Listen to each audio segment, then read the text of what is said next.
Could a network of emergency drones be used to aid emergency services in the Netherlands?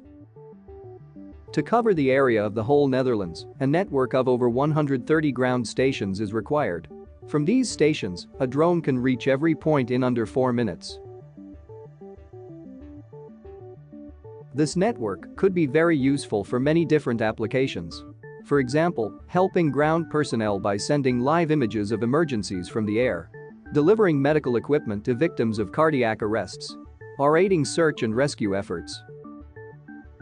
Delivering automated external defibrillators directly to victims could increase the usage in areas where stationary AEDs are not close nearby. Cardiac arrest survivability could be increased by 5 to 10%.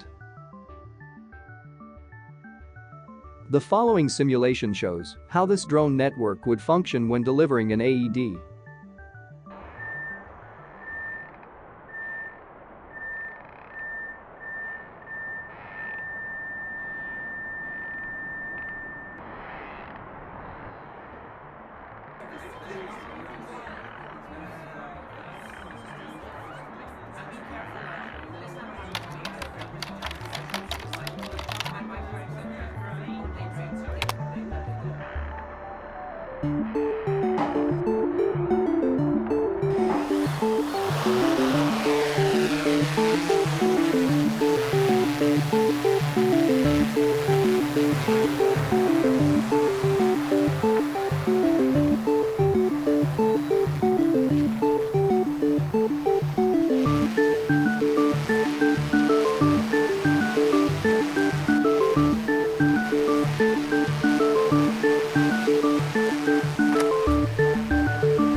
Using this network of emergency drones can be a useful addition to the emergency services portfolio of solutions.